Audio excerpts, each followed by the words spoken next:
Mr. Alex Epstein, it was so great to have you in the subcommittee on oversight and investigations today as we held a hearing for the misuse of taxpayer dollars and corporate welfare in the oil and gas industry. Today, it was a virtual hearing, and we were all so excited to hear your testimonies. There were some other witnesses who gave their testimonies as well. I was listening into those and just how incorrect and how much they aimed to demonize the oil and gas industry in this subcommittee hearing. Now, I'm proud to serve on the Natural Resource Committee, and the Oversight and Investigations Committee is not my subcommittee, but they did allow me to join by unanimous consent so I could ask you some questions. Our time was short in there, and so I wanted to give you an opportunity to just expound on your remarks and kind of give a summary of what you told us all there in the hearing, so we could get this message out far and wide.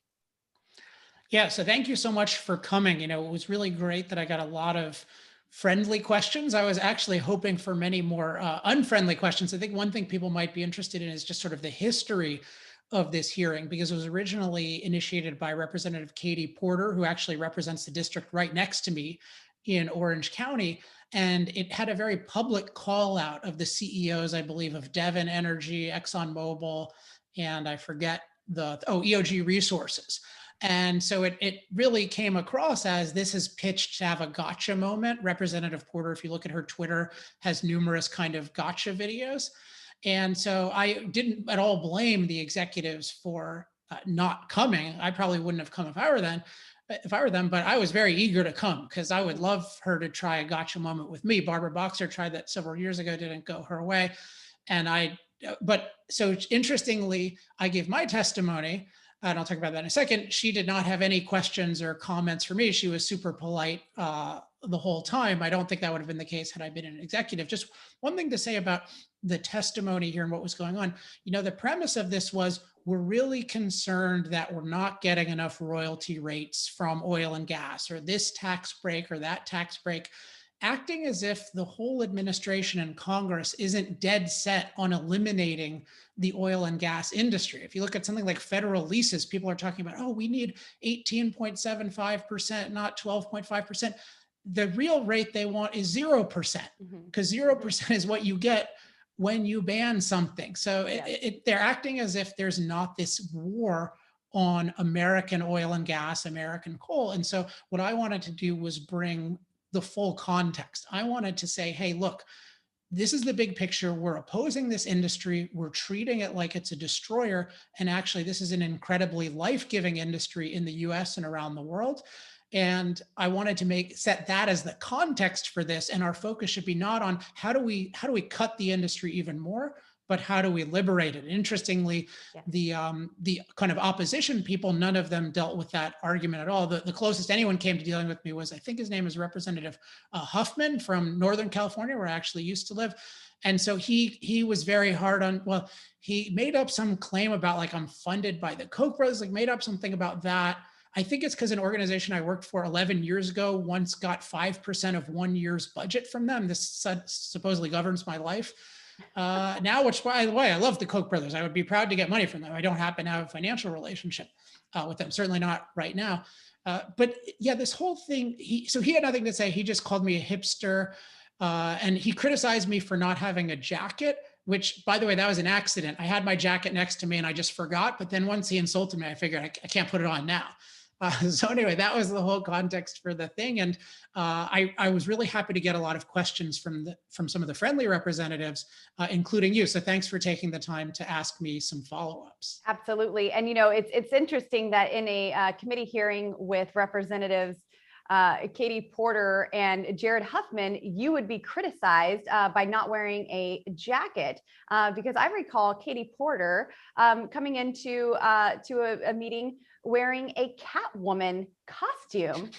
And then in a Natural Resources Committee, Jared Huffman actually fashioned a hat out of tinfoil to mock me. And then we have some other folks, like Representative Cohen, who eat Kentucky Fried Chicken on the House floor. So don't worry about them when they say don't wear a jacket, because rules are for for thee and not for me when it comes to them. But it's really exciting to have someone who actually is an expert. I love your book, The Moral Case for Fossil Fuels. I love that you are out there on the front lines and really communicating this message of American energy independence, and pursuing energy dominance right here in America. It's so vital right now. We heard from witnesses who really demonize the oil and gas industry, talking about just how difficult it is, how dangerous it is, and we know it's a high risk environment, and that's why the wages are so high, and the employees are very well compensated. My husband has drilled for natural gas for 18 years, and we had a gentleman on there who was complaining about working 13.5-hour days. That's pretty average in my household. That's actually a really good day. I'm a restaurant owner, and I've worked more than 100 hours a week on average, and now as a sitting United States representative, I'm still working more than 100 hours a week. So to hear, just the complaints of that, and just the drudgery of it was very disingenuous to me. This is something that really helps families and helps communities. And I know that my family is a testament of the oil and gas industry providing opportunities for us. My husband came to Colorado with a trash bag full of clothes. He was homeless, and he started working on a natural gas drilling rig, and he's worked his way to the top, being a roughneck. And it's something that he's very proud of, and we've seen a lot of other families be very successful too. And one of the great things with being a roughneck on an oil or a natural gas drilling rig, when you have those rotational shifts, you can live anywhere you want. They work 1 week off, 1 week on, 2 weeks off, 2 weeks on. You're working 6 months out of the year. And so you have that flexibility to actually commute and be exactly where you want to raise your family. In Colorado, a lot of those folks chose to build their homes right there in Garfield County and in Mesa County, where the boom was taking place. But unfortunately, because of politics, that industry has really been regulated out. We are regulating ourselves into poverty, rather than building new fire stations and new community colleges, new local schools, roads. We are just regulating ourselves into poverty. And so now we're seeing with the Biden administration and House Democrats, they've really waged, like you said, an all-out war on traditional fuel sources and have endangered 10 million jobs supported by American oil and gas industry. These partisan hacks talk out of both sides of their mouth. And recently, they even said that pipelines are the safest way to transport energy. And we've been saying that for quite some time now. In Colorado, we have the Jordan Cove pipeline that we would love to see built and completed so we can export our clean liquefied natural gas globally. But yet, when it comes to American jobs and American energy, these leftists have prohibited all oil and gas leasing on federal lands and killed important projects like the Keystone XL pipeline. But somehow just yesterday, it was okay for these not in my backyard extremists to waive sanctions for Russian pipelines for Putin's buddies, and that these hypocrites, these hypocritical policies and their America Last agenda. It's something that the Democrats support. And so now with that, just going back to this gentleman who testified quickly before I ask you a couple of questions, it's interesting. He was talking about just the extreme weather temperatures that he faced in North Dakota, and he was not provided with warm clothing to be able to withstand those cold temperatures. Now I know that roughnecks are provided with PPE. They're provided with their hard hats and with safety glasses and with gloves. But you're going to buy your steel-toe boots and you're going to buy your coat. So I was just thinking about the 40,000 children who are not provided with PPE and certainly not provided with shoes or clothing for the job, but yet they are mining in the Congo with their bare hands. They're not even provided the tools, the shovels to mine for cobalt in the Congo. And it's because of our policies that are incentivizing this child and slave labor in Africa to take place. And they'll sell it to China. China will sell us solar panels, and they'll build some 200 coal-fired energy plants because they understand that that's a more reliable, cheaper source of fuel. So, Mr. Epstein, advocates of eliminating fossil fuels claim that the unreliability of solar and wind can be solved through large amounts of batteries. Is this true? No, it's definitely not true. And one question to ask is this being done anywhere? That is there a such thing as a self-sufficient solar system or a self-sufficient wind system? I'm not talking about some random person who's off the grid living on basically nothing, but any kind of industrial place. And the answer is no. Wherever solar and wind are used, they are totally dependent on reliable power plants, usually fossil fuel power plants. And the reason is because batteries are just a super, super expensive way of storing energy. The most efficient way of storing energy is to use energy that's naturally stored.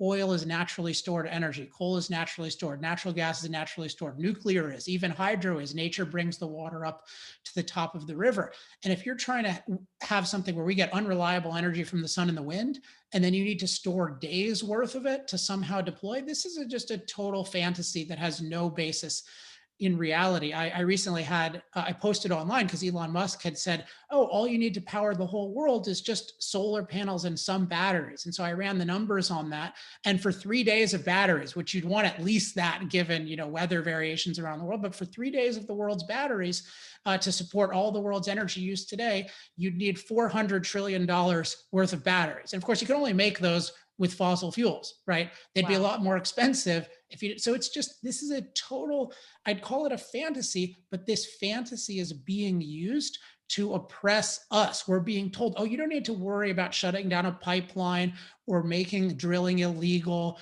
or, having these, like getting rid of all fossil fuels for electricity by 2035 and all fossil fuels by 2050. You don't need to worry about that because we have this magical world. And this is a complete nightmare world that doesn't work at all, even on a small scale. And yet very smart people are selling this to us, which is leading to disastrous decisions. Yes. Wow. It's incredible how you could come to this sensible answer just by doing the numbers, doing the math, and following true data.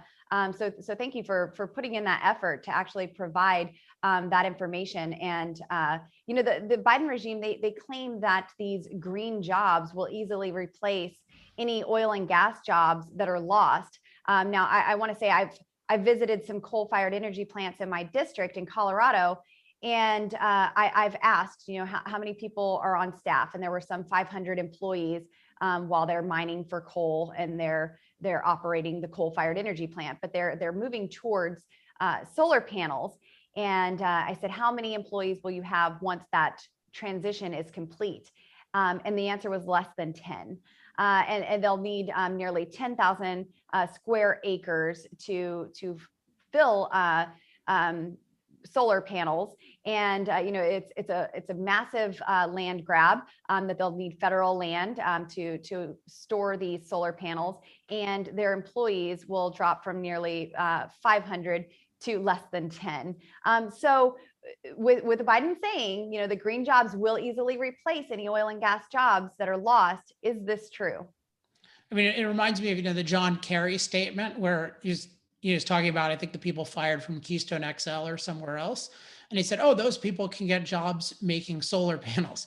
So this is very untrue for three basic reasons. So I'll just say them quickly. The first is that solar and wind jobs are far less productive than oil, gas, or coal jobs.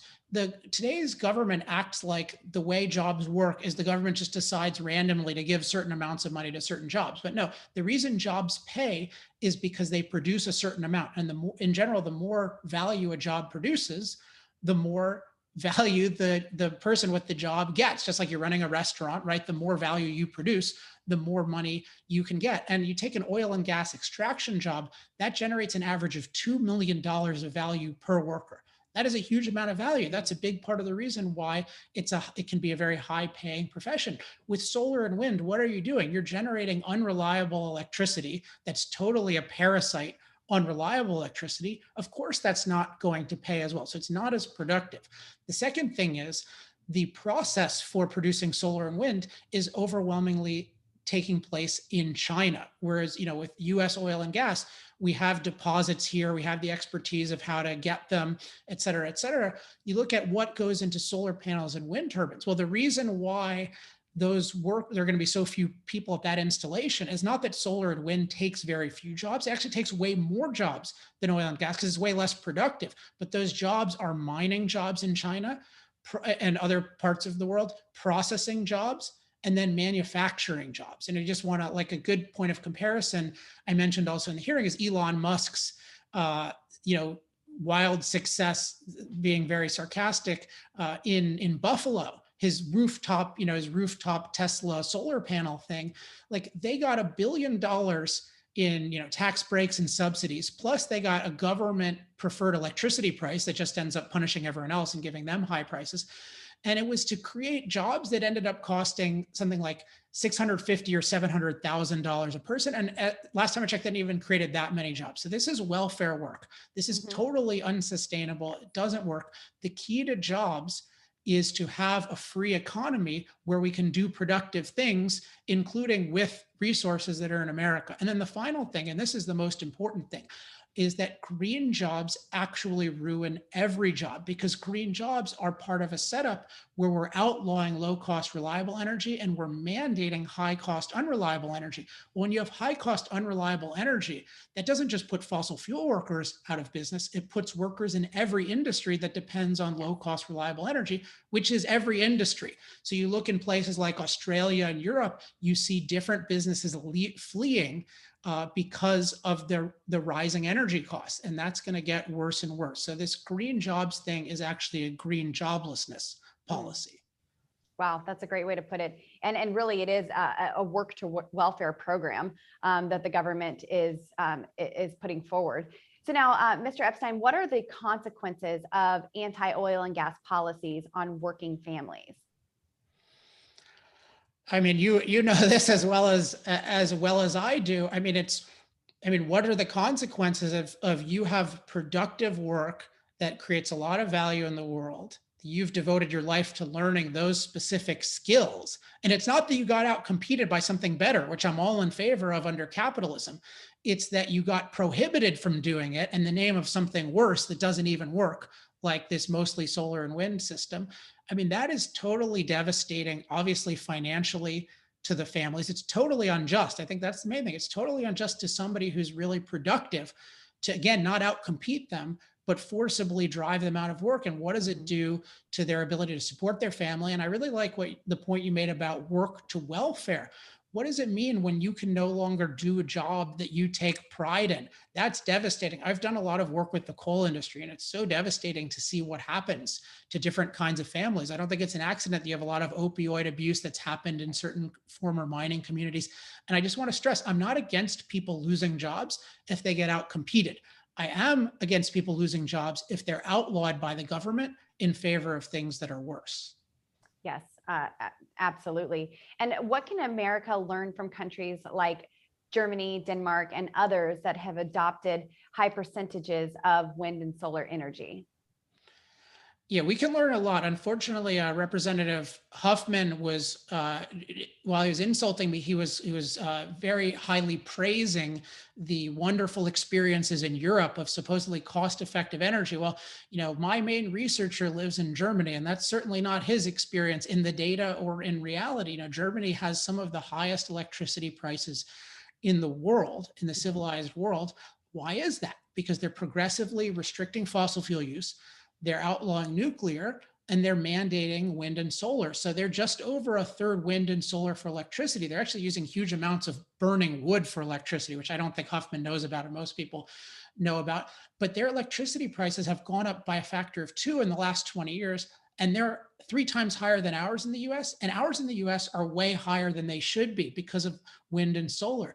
Natural gas prices have been plummeting. Natural gas is our leading source of electricity.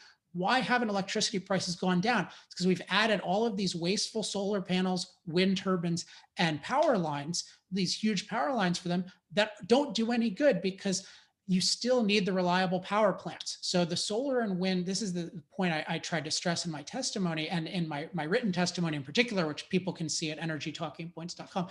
the cost of solar and wind don't replace the cost of reliable power plants. They add to the cost of reliable power plants. You highlight this very well in your book, The Moral Case for Fossil Fuels, what's really going on in countries like Germany and Denmark. And I think it's a great way to really expose how they have adopted these high percentages of wind and solar energy and the true effects of it.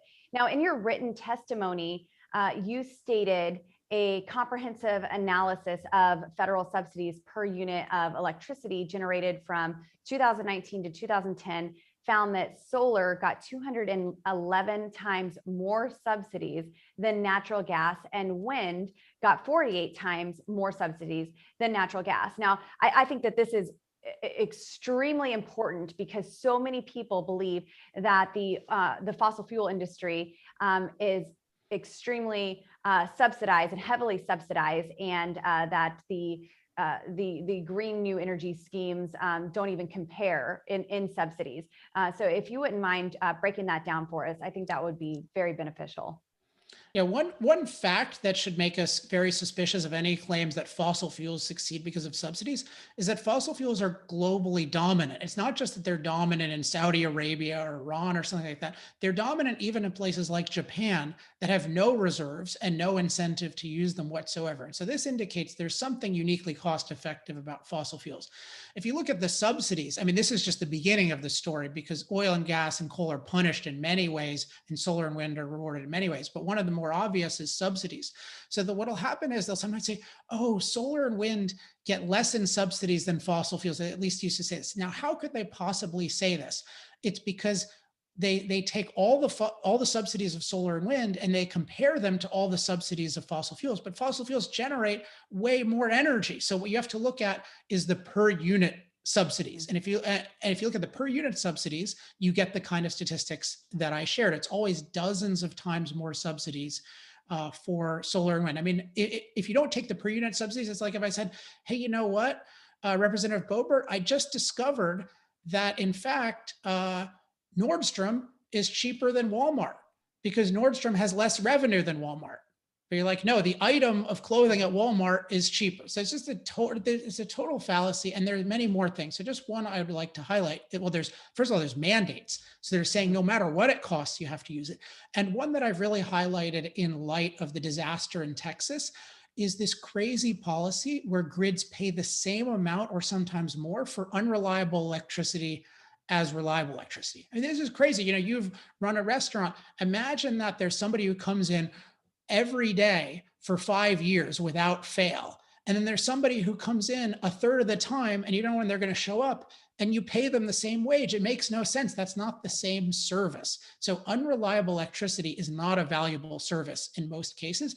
And yet the way our whole infrastructure is set up, we're paying the same for what I call reliables and unreliable. So these things, I've talked in the background to different kinds of CEOs of electricity companies. And whenever I've asked, hey, if there were no subsidies and mandates for solar and wind, how much would you use? Nobody has ever given me much of a figure above zero.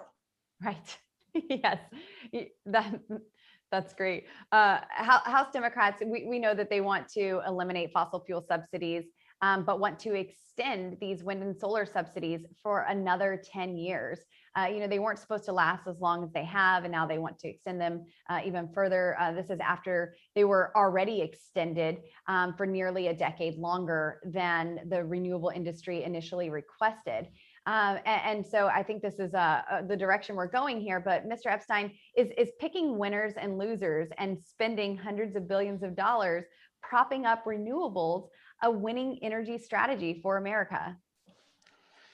I mean, it's so, there's a question of what are we trying to accomplish? Because very clearly, right, we're driving a lot of productive people out of work. We're ruining our economy. I mean, if I'm right that the cost of energy determines the cost of everything, and the cost of energy for industry determines how competitive industry is, like if I'm right about that, and we're making our energy more expensive and less reliable. And we're just at the beginning of that, by the way. Where I live in California with blackouts, with Texas, we saw what happened when they spent $66 billion on wind and solar and transmission lines instead of spending money on enough reliable power plants and enough on weatherization measures to keep everything resilient. Like we're already seeing what happens and what costs those. So there's a question of why on earth are we doing this? And the reason is what they'll say climate change, like climate change is an existential threat. That's why in my testimony, I address this idea. And there's a huge distinction between climate change and climate crisis. I do believe that we impact the climate, but if we look at it, we have a fairly minor impact. And because human beings are so good at adaptation, or what I call mastery, we're safer from climate than ever. So if you took somebody in the US 100 years ago versus today, or in the world actually 100 years ago versus today, they were 50 times more likely to die from a climate related disaster than somebody today. So how can you be 50 times safer and have a crisis? That doesn't make sense at all. That's like saying we have a polio crisis today, right? It's much less of a problem than it used to be. And so I think it's really important to recognize that, okay, there's some legitimacy with being concerned about lowering emissions. I don't think it should have anywhere near the priority it does. And I question whether it's necessary at all. But if you care about that, you have to recognize this should absolutely be a secondary policy compared to, if you're talking globally empowering the world, making sure billions of people have energy. That's much more of a determinant of quality of life than the precise level of CO2 in the atmosphere. And if you care about that, then you should be in favor of decriminalizing nuclear. And one point I got at briefly, but didn't talk about enough, is that nuclear has been demonized and criminalized in the US and around the world. And if you want to just take one policy, you mentioned the wind production tax credit and the solar investment tax credit, extending those for 10 years. Those are one of the main reasons why we're driving nuclear plants out of business. What source of energy is the most promising in terms of low cost, globally scalable, reliable energy that's non-carbon? It's nuclear. What source of energy is being shut down the most in the US this year? It's not even coal, it's nuclear, because we have anti-nuclear policies. This idea that we're going to destroy America and we're going to have China sell us a bunch of crappy energy made using fossil fuels, and this somehow, and we're going to shut down nuclear plants, and this is because we care about CO2 emissions. This is not a sincere way of thinking. And that's why I was a little disappointed that none of the representatives who kind of came in critically asked me any questions or even engaged my arguments at all. They just, one person just made up some insults, and then the rest ignored this and just said, oh yeah, we got to get off fossil fuels. But no, really, we don't. We need to keep the freedom to use all forms of energy. And that's really the key to a better America and a better world. Yes, well, it sounds like you interacted with Congress. That sounds like a great summary there. But really, this is what the argument has been, and everything. It's just very disingenuous. They want to complain about CO2 emissions, but not look at uranium usage. We don't want to explore nuclear, which we know is the cleanest, most efficient form of energy, and we could produce that right here in America. But these are not in my backyard extremists that would rather outsource to China and Africa and rely on Russia and Saudi Arabia for oil. And so this is just a very common theme that we see. We hardly discuss hydroelectricity. They barely also opposed by the modern environmental movement. Interestingly, exactly. Though, it's hydro. It's very difficult to even get it classified as a renewable energy. Right. But this is how all of this works. It's a very partisan agenda, and they have their narrative and they're running with it. Even on the House floor, it's hard to get a Republican bill to the floor to discuss and debate Republican ideals. Congressman Chip Roy and I, we have a discharge petition to force my bill to the floor for a vote. We have to come up with tactics just to get a bill to the floor. And so my bill is HR 859, and it's the Protecting American Energy Jobs Act. And this bill simply nullifies Biden's job-killing climate executive orders. It overturns the energy leasing ban on federal lands and nullifies the revocation of the permit for the Keystone XL pipeline. And so this is a tactic that we have to use just to simply get a debate and a vote to represent the people who sent us here and to advocate for American energy. And so we see this on a regular basis, how nothing really lines up with truly reducing CO2 emissions or coming up with a sensible solution. And mentioning CO2 emissions, let's talk about forest mitigation. We have wildfires that release far more carbon emissions than all of the vehicles that we have in the United States and beyond. Last year in Colorado alone, we had the 3 largest wildfires that we've ever seen. And this is because we can't even manage our forests. We aren't able to go in there and put chainsaw to tree and manage the dead standing timber. We have more than 6 billion dead standing trees in the Western United States alone, and we're just creating a huge tinderbox.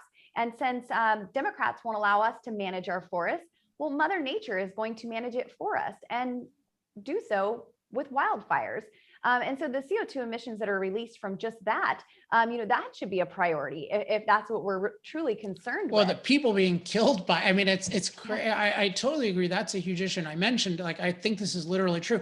The California forests managed by the federal government and Gavin Newsom are the biggest environmental hazard in the United States. Can you imagine if there was a company or private property owner who did the amount of pollution and property and life damage that the California mismanaged forests do? And they act like, oh, it's climate change. There's nothing we can do besides promise to outlaw cars. And like, what are you talking about?